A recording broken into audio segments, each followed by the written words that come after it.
제가 우리 주님 하면 성도 여러분들께서 다시 오십니다. 네, 하겠습니다. 자, 우리 주님 다시 오십니다. 네. 이제 앞으로 우리가 이 다시 오심의 신학, 다시 오심의 신앙을 더 확고히 해야 될 것 같습니다. 세상 돌아가는 일들을 보면 볼수록 저희가 끝자락에 살아가고 있다는 것을 여실히 느끼며 경험하며 살아가는 것 같습니다. 오늘 제목은요, 깨어있어 기도하라입니다. 깨어있어 기도하라.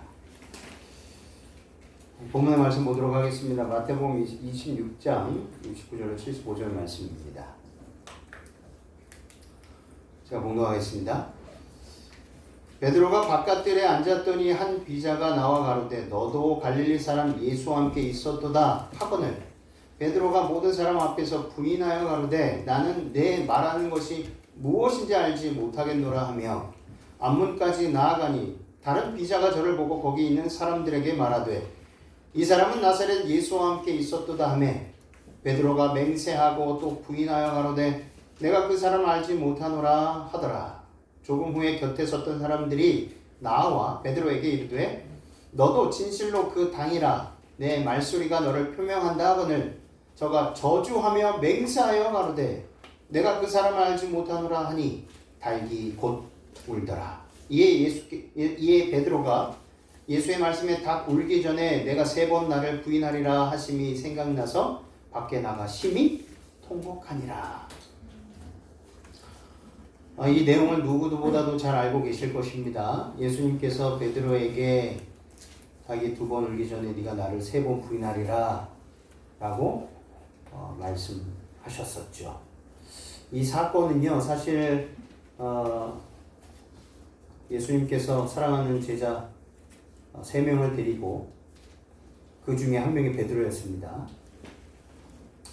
겟세마네 동산에 올라가서 피땀을 흘리시면서 기도하시고 몇 시간 후에 일어났던 사건입니다. 기도하고 난 이후에 몇 시간 후에 이 일이 벌어진 거예요. 우리는 이 사건을 보면서 나는 베드로가 아니야 라고 생각할 때가 많이 있습니다. 근데 저는 또 이번에 말씀을 준비하면서 바로 내가 베드로였구나 라는 것을 실감나게 여실히 깨닫게 되었습니다.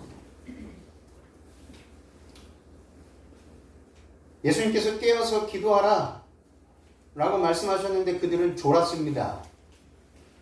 피곤하여 몸이 육신이 약하여 졸았습니다. 그리고 몇 시간 이후에 예수님께서 잡히시고 그 제사장들 앞에서 그 수치와 모욕을 당하실 때 이제 해가 거의 뉘엿질 때에 거기 앞에 불을 피기 시작합니다. 그때 그 불빛에 의해서 한 여인을 통하여 베드로가 발견됩니다. 너도 그 당이 아니냐? 예수 당이 아니냐? 그때 베드로는 순간 선택의 기로에 섰을 때 아닙니다.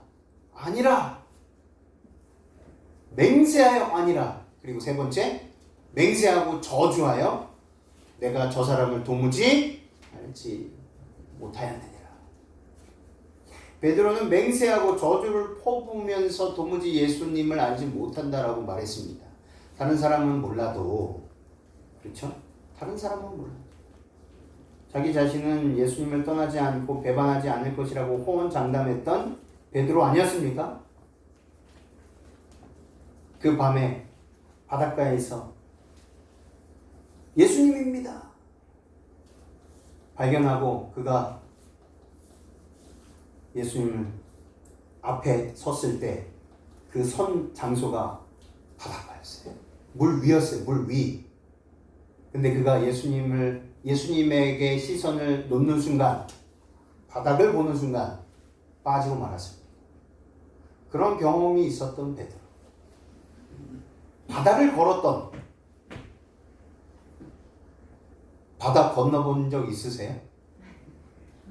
갈라진 데 말고. 진도에 가면 그거 있다고 그래요? 이렇게 갈라진 데 땅 밟는 거 말고 물 위를 걸어본 적 있으신 분? 가끔 유튜브 나오니까 보면은 꼭 마법처럼 마술로 이렇게 걷는 사람들 보죠? 가짜입니다. 다. 속임수인데. 마귀는, 사단은 그 일을 할 수 있습니다. 근데 베드로가 걸었던 그것은 하나님의 능력이었어요. 하나님께서 베드로가 예수님의 말씀을 믿고 붙들었을 때 가능했던 일이었습니다. 근데 그가 순간 놓쳤을 때는 그 힘의 원천인 능력을 놓았기 때문에 물에 빠질 수밖에 없었습니다. 그런 놀라운 경험도 했던 베드로가 어찌하여 그의 사랑하는 스승 예수님을 배반할 수 있었냐라는 것입니다. 시대의 소망에 보니까요, 그 부분에 대해서 이렇게 나옵니다. 712쪽. 조롱의 손가락이 베드로를 지적했을 때에 그는 자신이 겁쟁이라는 것을 나타내고 말았다. 저희 주님을 위한 적극적인 투쟁을 겁내지 않는 많은 사람들이 조롱을 받게 될 때에는 그들의 신앙을 버리게 됩니다. 여러분, 조롱을 받을 때 어떠십니까? 비웃고 무시하고 비난하고 할 때 어떠세요? 그게 참 참는 게 쉽습니까? 어렵습니까? 어렵습니다. 가장 어렵죠. 나는 아무 잘못도 없는데 비난할 때, 조소할 때, 비웃을 때, 놀릴 때. 그래서 제가 우리 집에서도 우리 아이들한테 아빠가 제일 미워하는 것 첫 번째 그러면 애들이 다 이야기합니다. 싸우는 거예요. 서로 싸우고 비방하고 비난하고 서로의 탓을 하는 것입니다. 너 때문이야, 형 때문이야, 누나 때문이야. 이럴 때 제 속에서 불이 나와요. 때로는 그것을 조절하지 못할 때 실수를 범할 때도 있습니다. 그럼 고통스럽습니다. 그럼 또 혼자 산속으로 들어가서 울면서 기도해요. 저희 주님을 위한 적극적인 투쟁을 겁내지 않는 많은 사람들이 이렇게 주님을 위해서라면 내가 목숨을 바치겠다 라고 하는데 조롱의 손가락에 꺼져가는 불씨들이 많다는 것입니다. 비난을 받고 조롱을 받고 웃음거리가 되어버리면 어떻게 된다고요? 베드로처럼 신앙을 버리는 경우가 많다. 저와 여러분들은 꼭 그렇게 되지 않게 되시기를 바랍니다. 예수님 곧 오시는데 이 세상을 보니 우크라이나와 러시아의 전쟁뿐만 아니라 곳곳에 전쟁과 기근과 홍수가 나지 않습니까? 그리고 전쟁 때문에 곡물 가격들이 솟아오르고 곡물 가격이 올라가면서 이동수단에 써야 될 기름값이 올라가고 있습니다. 계속해서 천정부지로 올라가고 있어요. 더 올라갈 거예요. 이것을 자세히 보시면 하나님께서 일하실 수 있는 시간입니다. 곧 다시 말하면 하나님께서 우리들을 다시 인도하시고 우리가 하나님께로 돌아갈 수 있는 기회의 시간입니다. 그래서 우리는 전쟁을 그치기를 기도하지만 또 다른 기도는 이 기회를 통해서 어찌 보면 우리 눈에 보기에는 위기의 때에 하나님 보시기에는 기회의 시간이기 때문에 우리뿐만 아니라 죽어가고 있고 우리 안에서 예수님을 신실하게 믿고 있는 베드로와 같은 열성을 갖고 있는 사람일지라도 한순간에 뭐 앞에서요? 이 세상 앞에서 목구멍이 포도청이라고 먹는 것 때문에 예수님을 배반할 수 있다는 것입니다. 절대로 베드로와 같은 경험을 해서는 안 될 것입니다. 마땅히 피해야 할 자들과 사귐으로 그들의 유혹의 길에 저희 자신들을 방치해 둔다. 그들은 저희를 유혹하도록 원수를 초청해 드리고 다른 환경 아래 있었더라면 그들이 결코 죄를 짓지 않았을 것이라고 말하며 행한다. 남 탓하는 것입니다. 오늘날 고통과 비난이 무서워서 자기 신앙을 숨기는 그리스도의 제자는 재판정에서 베드로가 행한 것처럼 실제로 자기 주님을 부인하는 자들이다. 이 말씀 앞에서 과연 떳떳한 사람들이 얼마나 있을까 묻게 되는 것입니다. 제가 먼저 다시 한번 하나님께서 보여주셨어요. 베드로와 같은 상태를 우리들은 여전히 그 상태로 살아갈 수 있는 여건 속에 살아가고 있습니다. 동산에서 깨어 기도하면서 시간을 보내었더라면 베드로는 자기 자신의 연약한 힘만을 의지하도록 버려지지 않았을 것이다. 그는 주님을 부인하지 않았을 것이다. 여기 답이 나와요. 주님을 부인하지 않을 수 있었던 것, 몇 시간 전에 겟세마네 동산에서 피땀 흘리며 기도하고 있을 때 예수님께서 그 옆에서 함께 깨어서 기도할 때 베드로는 시험이 왔을 때, 큰 그런 유혹이 왔을 때 예수님을 배반하지 않을 수 있었다는 것입니다. 그러니 우리가 깨어 있어 기도하는 것이 중요합니까? 안 중요합니까? 중요합니다. 설교 단상에서 그리고 우리가 정말 많은 그 말씀 중에 깨어 있어 기도하라는 말씀을 수십 년 동안 얼마나 많이 듣고 살아왔습니까? 그런데 정작 위기의 때 목숨이 위태롭다고 느낄 때에 그 목숨을 부지하기 위해서 예수님을 얼마나 많이 부인하고 배반한 일이 있었는지 모르겠습니다. 베드로가 그 동산에서 깨어서 간절히 기도하였더라면 예수님을 그렇게 쉽게 배반하거나 부인하지 않았을 것이다.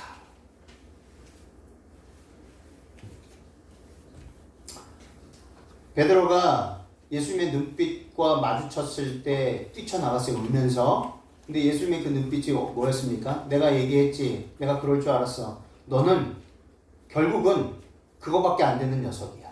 라고 하지 않으셨어요. 내가 너를 안다. 내가 너를 용서한다. 내가 그것 때문에 너의 그 상태를 알기 때문에 용서하기 위해서 내려왔느니라. 그러니 걱정하지 마라. 두려워하지 마라. 다시 나를 믿고 다시 도움의 간절한 그 손길을 나에게 펼치거라.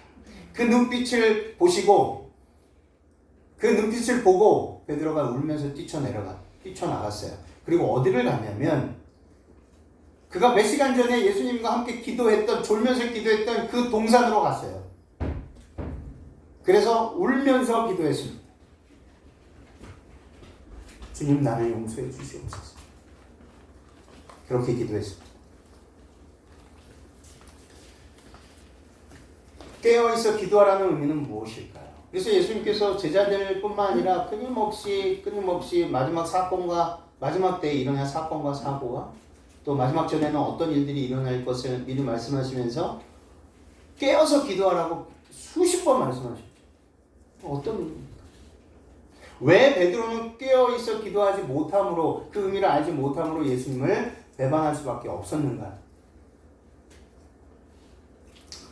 마태복음 24장과 25장을 통해서 이 6가지 비유를 통해서 깨어있는 의미가 무엇인지 알려주셨어요. 첫 번째는요, 문지기 비유입니다. 다 아는 내용이시지만 다시 한번 확인하겠습니다.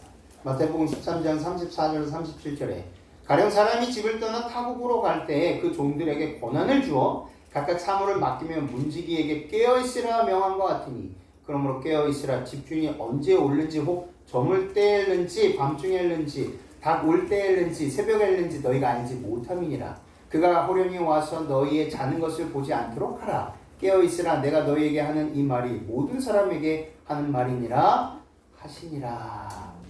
첫 번째 깨어있어 기도해야 한다라는 것은요, 무슨 의미냐? 죽어가는 영혼들을 예수님께 인도하여 하나님의 자녀가 되게 하라는 것입니다. 제자리에 가세요. 깨어있어 기도한다는 것은 죽어가는 영혼들을 예수님께 인도하여서 하나님의 자녀가 되게 한다는 거예요. 주례복음서 134쪽에 주님께서는 당신의 은혜에 참여하는 모든 사람에게 다른 사람들을 위하여 해야 할 일을 지정해 주신다. 누구를 위해서요? 나를 위해서 모든 사람에게 다른 사람들을 위하여 다른 사람들을 위하여 해야 할 일을 이렇게 맡겨주신 거예요. 문지기에게 맡겨주신 일이 바로 이겁니다. 네. 그리고 문지기에게 졸지 말라고 하신 것이 무엇입니까? 네. 바로 다른 사람들을 위하여 다른 사람들을 위한 이게 무슨 말입니까? 그들을 잘 먹고 잘 살기 아닙니다. 구원을 위하여 그들의 영생을 위하여 목사와 간호원, 선교사와 그리스도인 의사에게 그리고 상인, 농부, 전문직의 사람, 기술자 등을 막론한 그리스도인 개인들 주님을 믿는 사람들 중에 각각의 직업을 갖고 있는 사람들이 많이 있습니다. 그 모든 사람들에게 그 책임이 지워져 있다. 사람들에게 그들을 구원하는 복음을 제시해 주는 것이 우리의 사업이다. 우리가 하는 일을 통해서 복음을 증거하는 것이 우리가 이 땅에서 살아가는 목적과 이유라는 것입니다. 그것이 깨어서 기도하라 라는 첫 번째 이유. 어떤 비유를 통해서요? 문지기의 비유를 통해서요. 교회증언 6권 427쪽에 우리의 일은 정죄하거나 비난하는 것이 아니라 그리스도와 함께 사람들을 이끌어서 그들로 하나님과 화목하기를 간구하는 것이다. 하나님의 자녀로서 살아갈 수 있도록 돕는 일입니다. 그래서 우리는 영혼들을 격려하며 그들을 이끌어 구주께 어떻게 해야 된다고요? 드려야 한다. 만약 이것이 우리의 관심사가 아니고 마음과 삶의 봉사를 하나님께로부터 거두어 드린다면 우리는 그분에게서 영향력과 시간과 돈과 노력을 뭐하는 것이다? 도적질하는 것이다. 왜 이런 말씀을 하셨냐면 우리에게 모든 것을 다 주셨기 때문에 위탁하셨기 때문에 그렇습니다. 우리의 건강, 시간, 재물 모든 것들을 하나님께서 위탁하신 거예요. 그러면 그거를 통해서 우리는 어떻게 해야 됩니까? 우리가 받은 은혜가 우리의 노력으로 얻었습니까? 거저 얻었습니다. 거저 얻었습니다. 그러니 당연히 거저 줘야 됩니까? 아니면 이렇게 선별해서 너는 받을 자격이 있어. 너는 좀 안 되겠어. 조금 1년 있다 받아야 되겠어. 이렇게 해야 됩니까? 전자예요, 후자예요? 전자예요. 받을 자격이 있든 없든 그거는 우리의 판단에서 버려야 되는 것입니다. 그건 하나님께서만 판단하시는 거예요. 받을 자격이 있든 없든 우리는 받은 은혜를 그냥 줘야 하는 것이 우리의 의무와 책임이라는 사실입니다. 그것을 잊어버리는 순간 교회의 역할은 무너집니다. 교회는 무너지기 시작합니다. 동료 인간을 이롭게 하지 못함으로 우리는 영혼의 회개를 통하여 하나님께 돌아갈 영광을 도적질하게 된다. 그 귀한 영혼들이요 회개하고 돌아와야 되는데 하나님께로 돌아와야 되는데 그것을 막고 있다는 거예요. 그래서 그 비유도 말씀하셨죠. 영혼들이 하나님께로 오는 것을 막는 사람들은 차라리 연자 맷돌을 목에다 메고 바닷속에 빠져 죽는 게 낫다라고 하셨죠. 그만큼 그 사업이 가장 중요하기 때문에 그렇습니다. 두 번째는요. 집주인의 비유를 통해서 깨어있어 기도하라는 의미가 무엇인지 알려주셨어요. 그러니까 깨어서 기도하라는 정신은 이런 정신을 가지고 기도하라는 것이 깨어있다라는 의미예요. 예. 첫 번째는 뭐라고 했죠? 문지기가 우리에게 모든 것들을 다 맡겨주셔서 우리가 문지기의 역할, 집사로서, 그렇죠? 아주 큰 집에는 그 집을 관리하는 집사들이 있습니다. 예, 교회 집사 말고. 그러면 그 집사들은 뭐 하는 사람들이에요? 그 집의 모든 것들을 관리해 주는 사람입니다. 요셉이 그랬죠? 보디발의 집에 가서 총괄하는 총무 역할을 했다는 겁니다. 우리가 그런 역할을 받은 사람들입니다. 그런 사람으로서 죽어가는 영혼들을 구원하기 위하여 하나님께로부터 받은 것들을 사용해야 한다. 집주인의 비유도 거의 일맥상통하는 거예요. 마태복음 24장 43절 44절에 너희가 알지 못함이니라 너희도 아는 바니 만일 집주인이 도적이 어느 경점에 올 줄을 알았다면 깨어있어 그 집을 뚫지 못하게 하였으리라. 이러므로 너희도 예비하고 있으라. 생각지 않는 때에 인자가 오리라.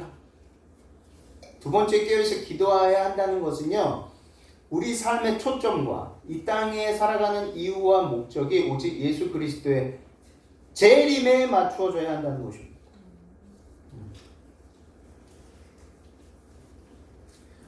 그러므로 깨어있으라. 그가 호련히 와서 너희의 자는 것을 보지 않도록 하라. 깨어있기로 소홀히 하고 세상의 매력을 향하여 마음을 돌리는 자들의 상태는 참으로 위험하다. 사업가가 이득의 마음을 빼앗기고 향락을 즐기는 자가 방종을 구하고 유행을 따르는 자가 몸을 단장하기에 겨를이 없을 바로 그때 온 세상의 심판관 되신 예수님께서 저울에 달려 부족함이 되었다라고 선언하실 것이다. 우리의 생각이요, 우리의 가치관이 우리가 살아가는 이 인생사의 이 목적이 어디에 매여 있으면요, 이 세상의 부귀영화, 잠시 잠깐 있다가 사라지는 안개와도 같은 것들에 매여 있으면 어떻게 된다고요? 재림이 예수님께서 오실 때 도적과 같이 온다는 것은 내가 준비가 전혀 되지 않았기 때문에 그런 것입니다. 전혀 준비하지 않고 있다가 갑자기 오면은 사람들이 뭐예요? 어휴, 도둑놈인 줄 알았네. 도적과 같이 온다는 의미가 바로 그런 것입니다. 전혀 생각지도 않고 준비도 안 하고 관심도 없는 거예요. 그래서 도적같이 온다라고 표현한 것입니다. 근데 우리가 잘 준비하고 있으면 성령과 함께 성령의 인도하신 대로 잘 순종하고 있으면 믿음대로, 그러면 어떻게 됩니까? 도적같이 오는 것이 아니라 왜 이렇게 늦게 오셨습니까? 기다리다 지쳐 영광 할렐루야를 외치며 주님을 영접하게 되는 것입니다. 그래서 두 번째, 우리가 깨어있어 기도한다는 그 깨어있음은 바로 재림에 초점이 맞춰져 있는 거예요. 예수님 재림에. 다시 한번 해보겠습니다.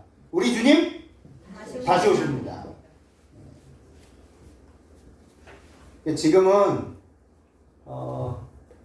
먹고 사는, 그리고 출세하는, 그리고 어떻게 앞으로 안정적으로 직장을 구해서 어떻게 살 것인가에 대해서 관심을 두는 것이 아니라 지금 이때, 오늘 내일도 아니고요, 오늘 이 시간에 주님께서 나를 데려가시기 위해서 오신다 할지라도 예스, 오십시오 라는 그런 담대함, 그런 확고부동한 믿음이 우리를 재림 성도로서 완벽하게 준비시켜주는 것입니다. 세 번째는요, 충성스러운 종과 불충성스러운 종의 비유입니다. 마태복음 24장 45절 51절에 충성되고 지혜 있는 종이 되어 주인에게 그 집 사람들을 맡아 때를 따라 양식을 나눠줄 자가 누구뇨? 주인이 올 때에 그 종에 이렇게 하는 것을 보면 그 종이 복이 있으리로다. 내가 진실로 너에게 이르노니 주인이 그 모든 소유를 저에게 맡기리라. 만일 그 악한 종이 마음에 생각하기를 주인이 더디 오리라 하여 동무들을 때리며 술 친구들로 더불어 먹고 마시게 되면 생각지 않은 날 알지 못하는 시간에 그 종의 주인이 이르러 어미 때리고 외식하는 자의 받는 율에 처하리니 거기서 슬피 울며 이를 감이 있으리라. 세 번째, 깨어있어 기도한다는 의미, 제자를 삼아 가르쳐 지키게 하고 그 제자가 선생이 되어 또 다른 제자를 만들어야 한다는 것입니다. 계속해서 양육이 되고 그 양육받은 사람들이 다시 선생이 되어서 제자를 양성한다는 그 과정입니다.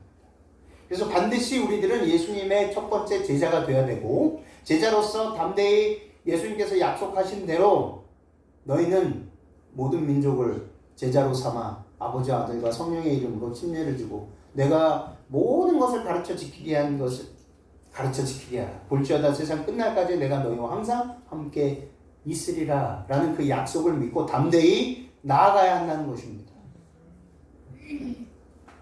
교회증언 4권 397쪽에 모든 사람에게 자기의 일이 주어졌고 한 사람도 면제되지 않았다. 각 사람은 자기 역량에 따라 해야 할 부분이 있다. 진리를 받아들이는 모든 사람들의 능력을 주의 깊이 기도하는 마음으로 알아내어 한 계단씩 그들을 가르치고 지도하여 하나님께서 하도록 주신 일을 감당할 책임이 그들에게 지어져 있음을 깨닫게 해주는 일이 진리를 제시하는 사람들에게 맡겨졌다. 우리들에게 맡겨진 일이 바로 이 일입니다. 사람들을 예수님께로 인도하고요. 그 사람들에게 주어진 달란트와 재능이 무엇인지 그 사람들로 하여금 깨닫게 해주는 거예요.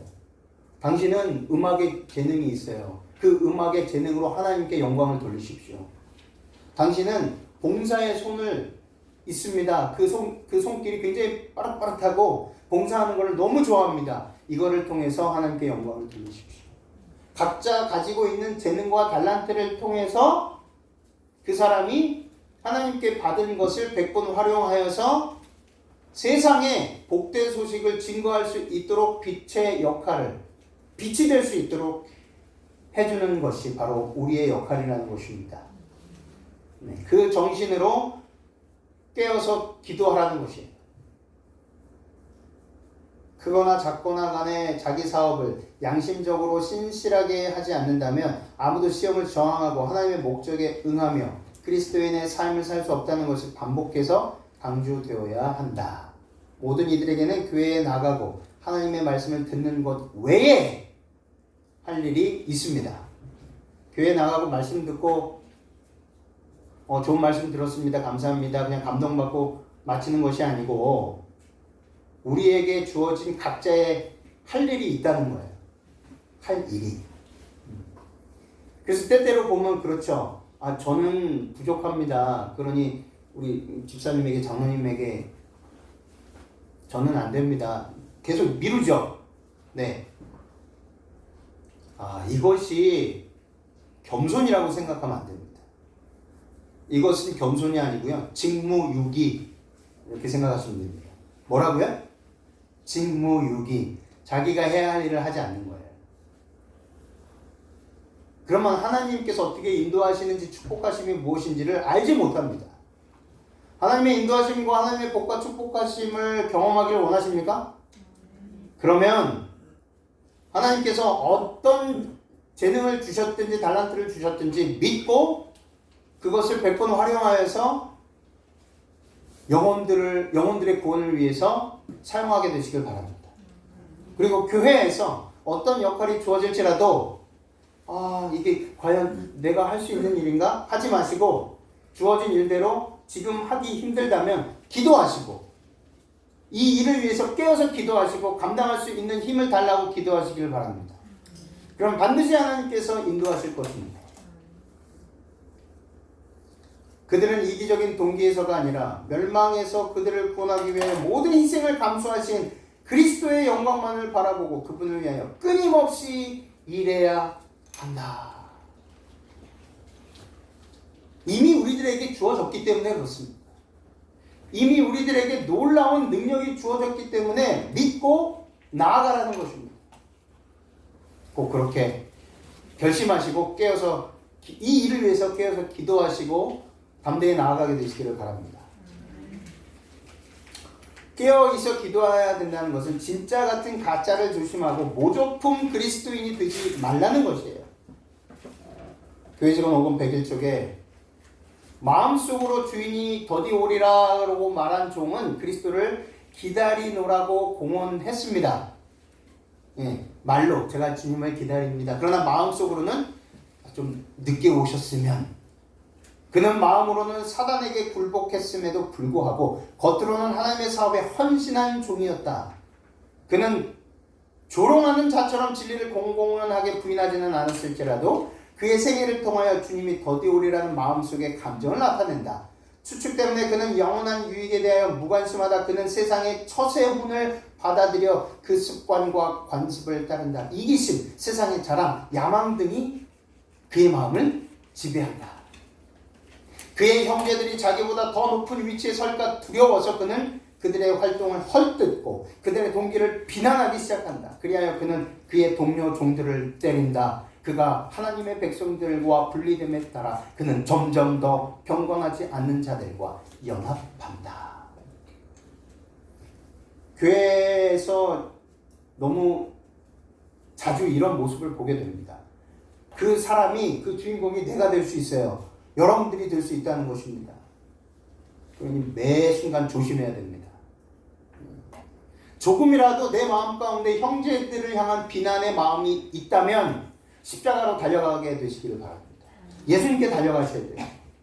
겟세마네 동산에 가서 졸고서 깨어 기도하지 못했던 베드로의 결말이 예수님을 배반했던 것이었습니다. 우리는 그렇게 되면 안 되는 것입니다. 그렇기 때문에 어떻게 해야 된다고요? 내 마음에 조금이라도 누구를 비판하고 정죄하고 형제들의 하나님을 향한 그 사업을 비평하고 비난하고 싶은 마음이 생길 때 우리는 깨어서 기도하기 위해서 예수님께 달려가야 된다는 것입니다. 안 그러면, 그렇지 않으면 경건하지 않는 자들과 연합하여서 결국은 하나님의 몸된 교회를 와해시키고 무너뜨리는 주범이 될 수 있다는 것입니다.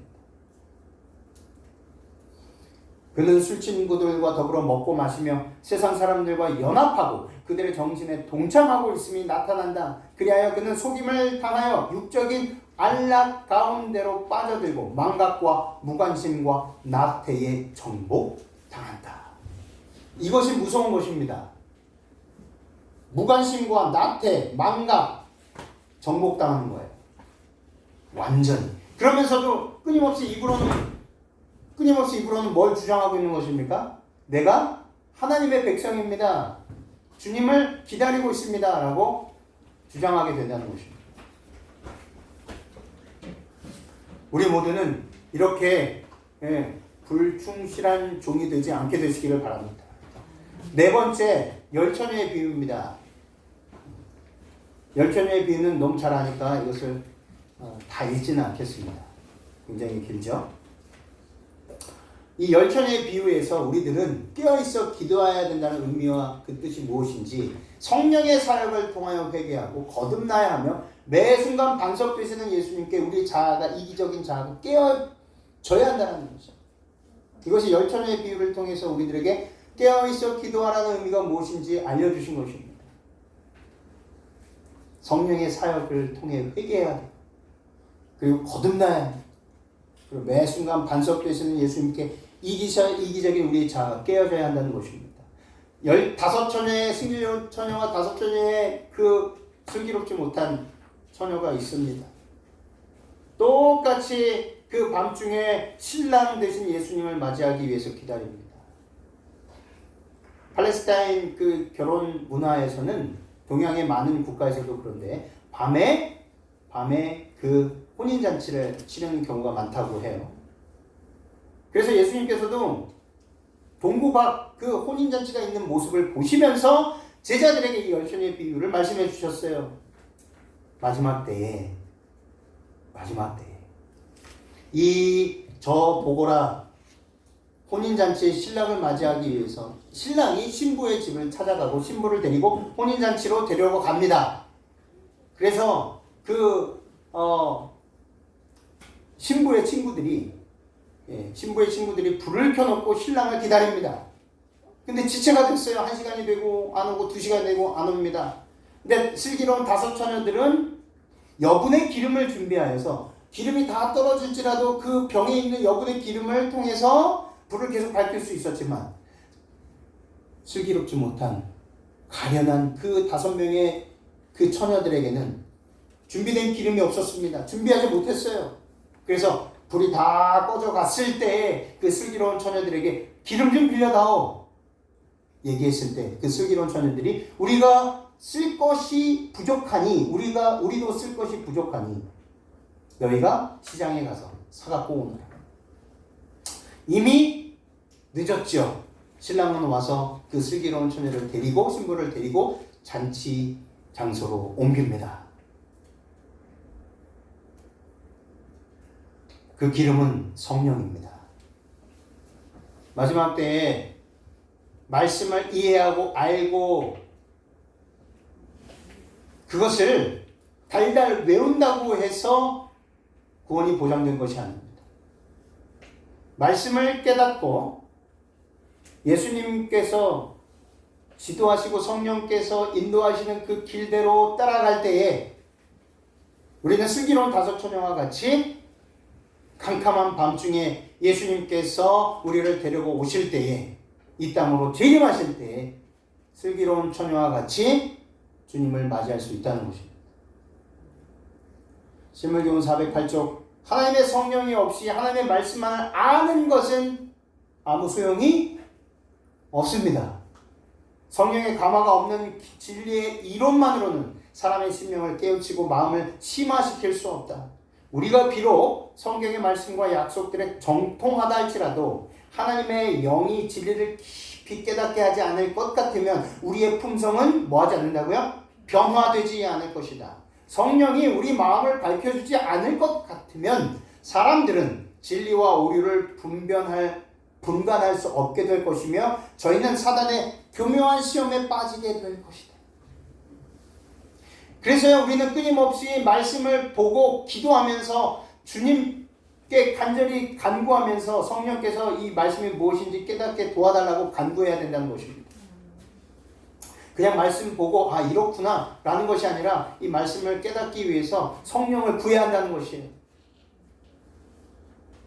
신물교훈 411쪽 미련한 처녀로 대표된 계급은 외식하는 자들이 아니었다. 신실한 자들이었어요. 미련한 자수처녀도 신실한 자들이었습니다. 그들은 진리를 존중히 여기고 진리를 옹해왔으며 또 진리를 믿는 사람들에게 매혹되었다. 그러나 저희는 누구의 역사에 순종하지 않았다고요? 성령의 역사에 순종하지 않았다. 여러분, 성령께서 어떤 말씀을 통해서 기도를 통해서 지시를 하십니다. 인도하셔요. 그렇게 하면 안 돼. 멈춰야 돼. 가지 마. 이럴 때 제발 가지 않게 되시길 바래요. 제발 멈추시길 바랍니다. 그 생각을 멈추시길 바래요.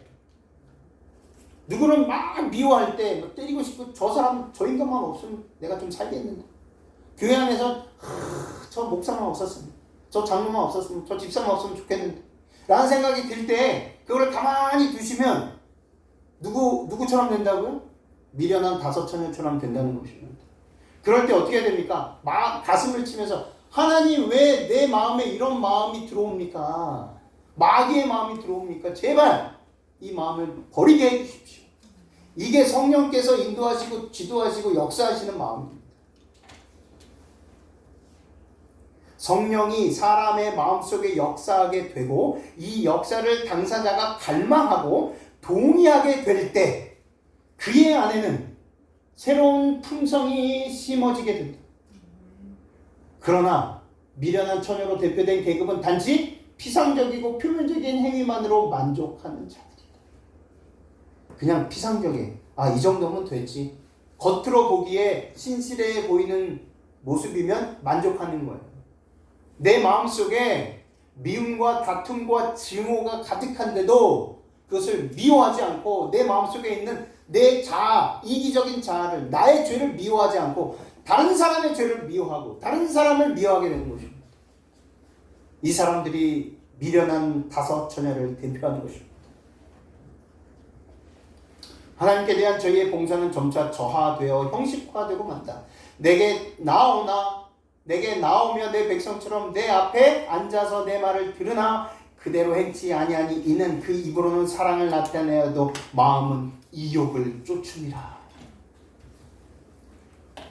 사도 바울도 이런 상태가 예수 재림 직전에 사는 사람들의 특성이 될 것이라고 분명히 말씀하셨죠. 디모데후서 3장 1절 5절에 내가 이것을 알라 말세에 고통하는 때가 이르리니. 자, 이 말씀이요, 저 세상 밖에 예수님을 모르는 사람들의 이야기가 아니라는 거예요. 우리 안에 내가 될 수 있어요. 내가 그 사람이 될 수 있다는 것입니다. 신실하게 하나님을 믿노라고 하는 사람으로서, 재림을 기다리고 있는 사람으로서 그 사람을 이야기하면서 디모데후서 3장 1절 5절을 언급한 겁니다. 내가 이것을 알아 말세에 고통한 때가 이르는데 사람들은 자기를 사랑하며, 이 사람들은요, 밖에 있는 예수님을 모르는 사람들이 아닙니다. 신실한 그리스도인들은 자기를 사랑하며, 돈을 사랑하며, 자긍하며, 교만하며, 회방하며, 부모를 거역하며, 감사치 아니하며, 거룩하지 아니하며, 무정하며, 원통함을 풀지 아니하며, 참수하며, 절제하지 못하며, 사나우며, 선한 것을 쫓아 아니하며, 배반하며, 팔며, 조급하며, 배반하며. 오늘 베드로가 그러지 않았습니까?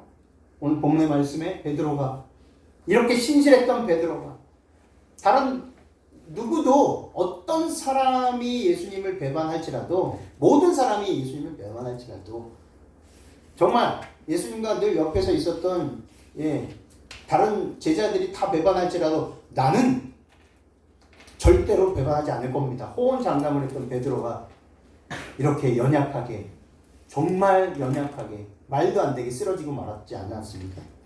배반하고 팔며, 조급하며, 자고하며, 쾌락을 사랑하기를 하나님 사랑하는 것보다 더하며, 경건의 모양은 있으나 경건의 능력은 부인하니. 이 5절의 그 결론을 이야기하고 있는 것입니다. 경건의 모양은 있으나. 그리스도인들에게 말하는 거예요. 그리스도인이라고 자청하는 사람들에게, 경건의 능력은 부인하는 자니 이 같은 자들에게서 내가 돌아서라.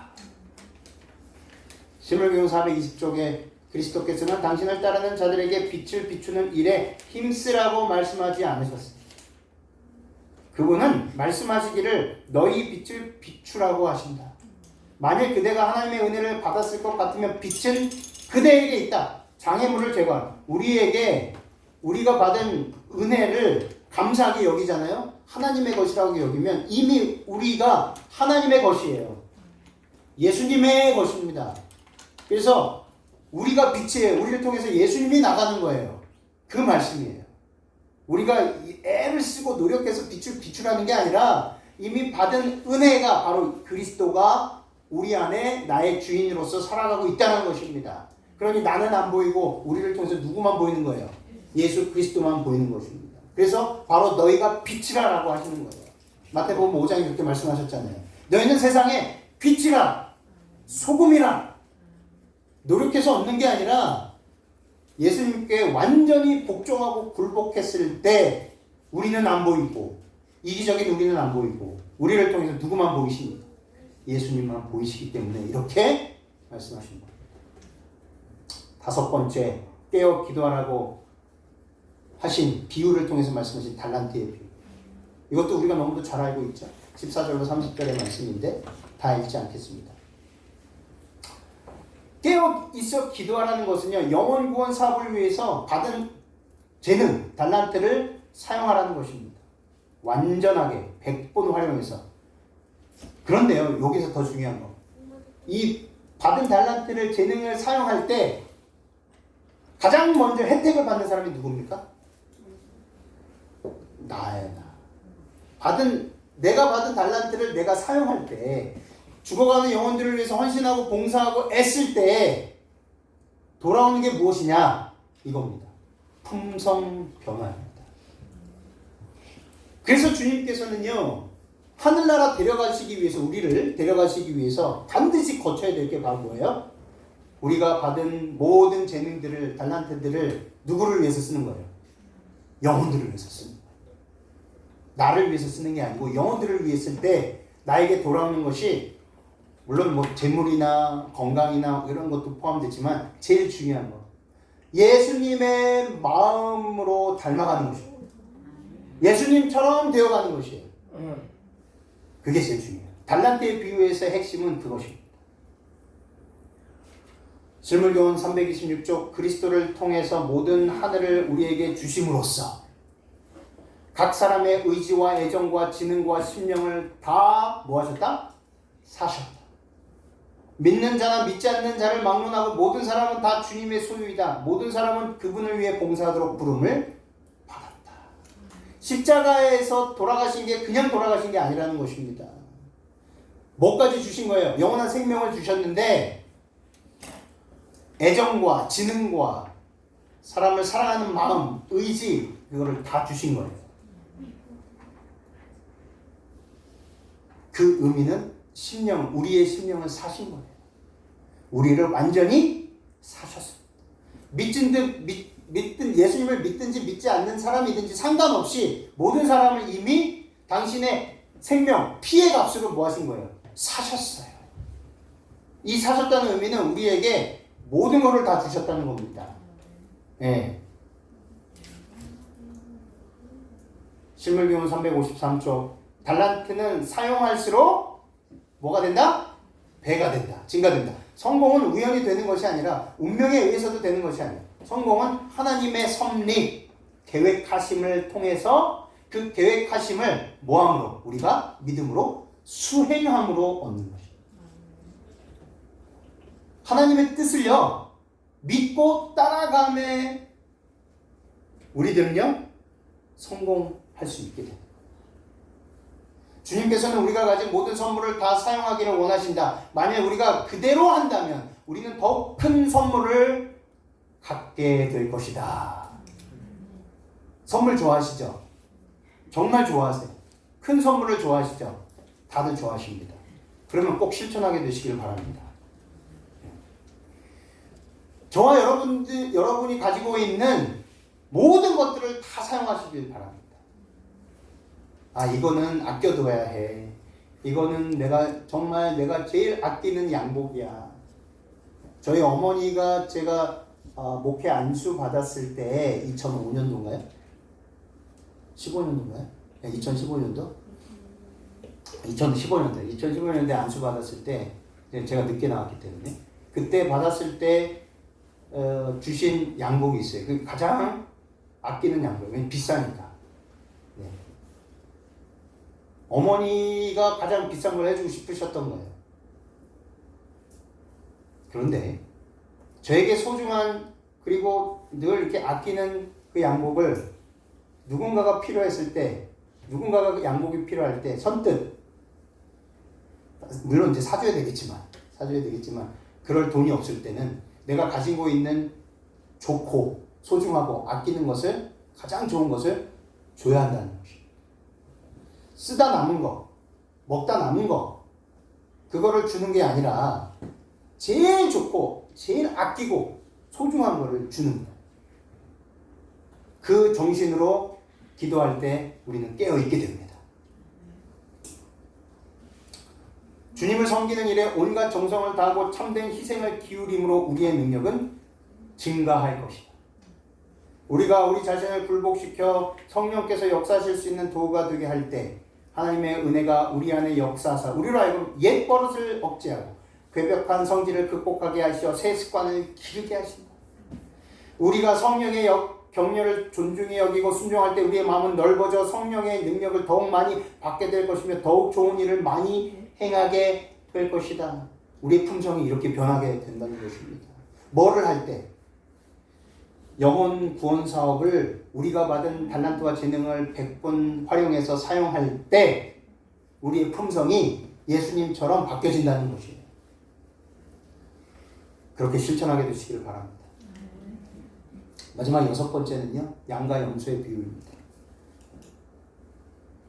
인자가 자기 영광으로 모든 천사와 함께 올 때에 자기 영광의 보좌에 앉으리니 모든 민족을 그 앞에 모으고 각각 분별하기를 목자가 양과 염소를 분별하는 것 같이 하여 양은 그 오른편에 염소는 왼편에 두리라. 그때 임금이 그 오른편에 있는 자들에게 이르시되 내 아버지께 복받을 자들이여 나와 창세로부터 너희를 위하여 예비된 나라를 상속하라. 내가 줄일 때에 너희가 먹을 것을 주었고 목마를 때에 마시게 하였고 나그네 되었을 때 영접하였고 벗었을 때에 옷을 입혔고 병들었을 때에 돌아보았고 옥에 갇혔을 때에 와서 보았느니라. 이에 의인들이 대답하여 가로되 주여 우리가 어느 때에 주의 줄이신 것을 보고 공개하였으며 목마르신 것을 보고 마시게 하였나이까. 어느 때에 나그네 되신 것을 영접하였으며 벗으신 것을 보고 옷 입혔나이까?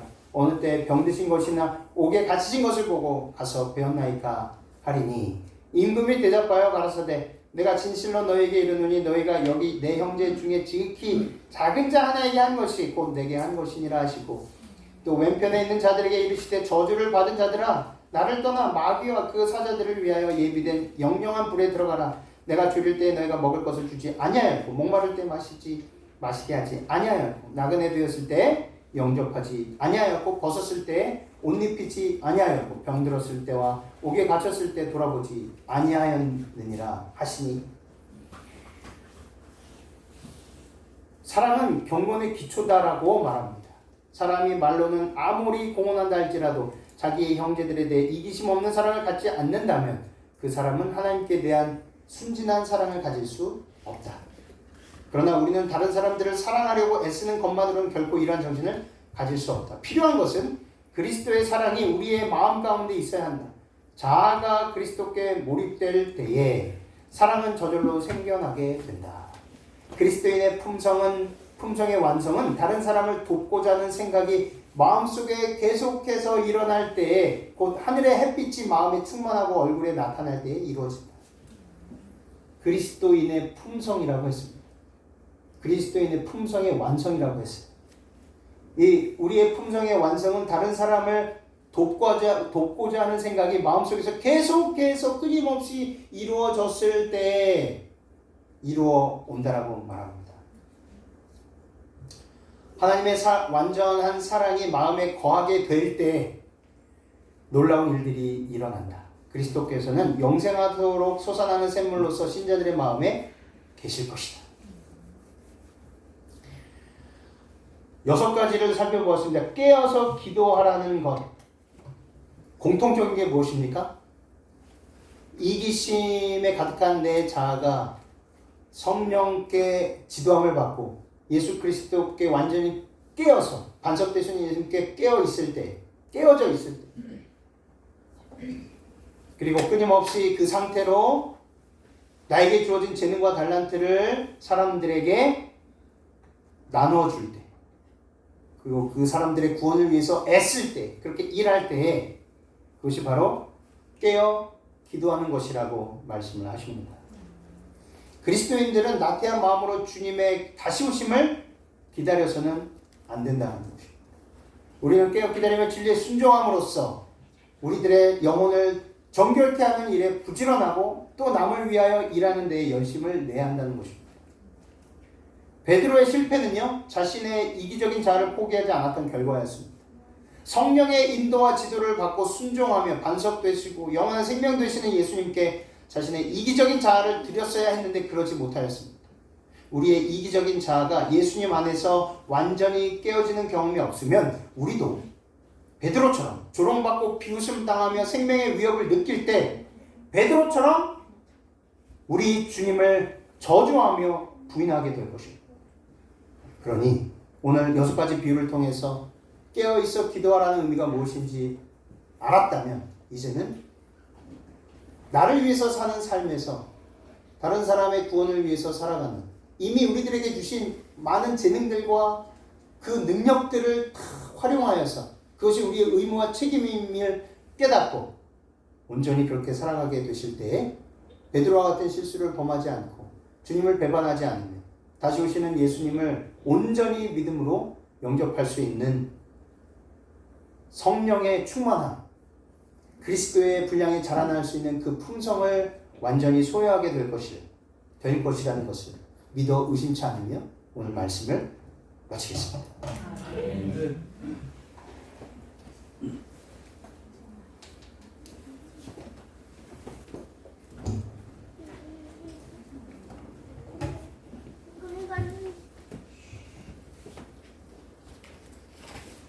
함께 일어나셔서 559